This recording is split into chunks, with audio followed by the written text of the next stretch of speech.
में महिला वैज्ञानिकों का नाम लेते ही हम सभी भारत की बहुचर्चित मार्स ऑर्बिटर मिशन मॉम की टीम सदस्य रही महिला वैज्ञानिकों को याद करते हैं। लेकिन हम में से कम लोग ही जानते हैं कि इस मिशन से सालों पहले भारत की एक महिला वैज्ञानिक ने मौसम विज्ञान से जुड़ी ऐसी बेहतरीन खोज की थी, जिसकी वजह से आज हम मौसम का इतना सटीक अनुमान लगा पाते हैं।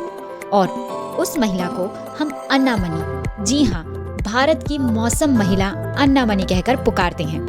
अन्ना मणि भारतीय मौसम विभाग की पूर्व उप महानिदेशक थीं और उन्होंने सोलर रेडिएशन, ओजोन और पवन ऊर्जा उपकरण के क्षेत्र में अपने बेहतरीन काम से कई वैज्ञानिकों का काम आसान बना दिया।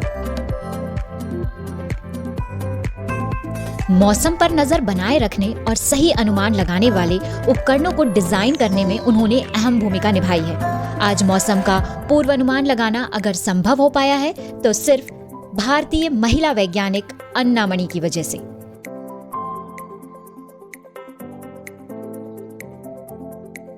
मैं अन्ना मणि और मुझे बचपन से ही किताबों से बेहद लगाव रहा है। मेरे 8वें जन्मदिन पर मेरे परिवार ने ये निश्चय किया कि मेरा धूमधाम से मनाया जाए और मुझे जन्मदिन पर उपहार स्वरूप एक हीरे की अंगूठी भी लाई गई। लेकिन मैं इन बातों से रूठ गई क्योंकि मैं चाहती थी कि मुझे उपहार में मिले ढेर सारी किताबें। अन्ना मणि ने इतनी पढ़ाई और इतनी रिसर्च उस दौर में की जब भारत में महिलाओं का शिक्षण दर मात्र 1% था।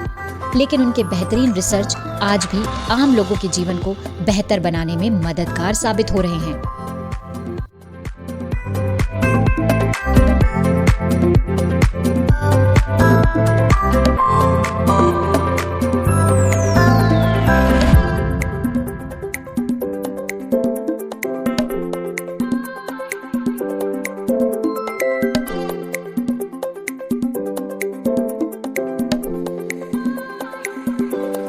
अन्ना मणि का जन्म 23 अगस्त 1918 को केरल के पीरूमेडु गांव में हुआ था और एक संपन्न परिवार में जन्मी मणि जब छोटी थी तब उन्होंने एक डांसर बनने का सपना देखा था।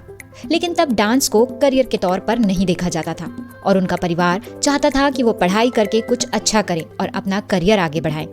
जिसके बाद उन्होंने भौतिकी में करियर बनाने का फैसला किया।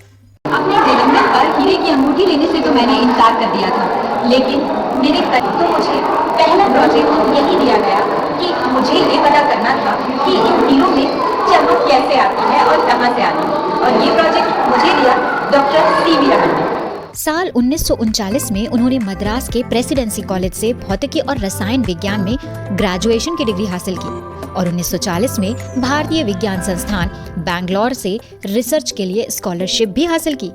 इस दौरान उन्होंने प्रोफेसर सीवी रमन के अधीन काम करते हुए रूबी और हीरे के ऑप्टिकल गुणों पर रिसर्च की और भौतिकी में आगे की पढ़ाई के लिए सन 1945 में लंदन के इंपीरियल कॉलेज चली गईं। लंदन में ही उन्होंने मौसम संबंधी उपकरणों के बारे में ज्यादा पढ़ना शुरू किया। ग्रेजुएशन के बाद उन्होंने 5 शोध पत्र लिखे और अपना पीएचडी रिसर्च पेपर तैयार किया। लेकिन उन्हें पीएचडी की डिग्री नहीं मिली क्योंकि उनके पास भौतिकी में पोस्ट ग्रेजुएशन की डिग्री नहीं थी। देश की आजादी के बाद सन 1948 में वह लंदन से भारत लौटी और पुणे के मौसम विभाग में काम करना शुरू किया। सन 1969 में अन्ना मणि को विभाग का उप महानिदेशक बना दिया गया।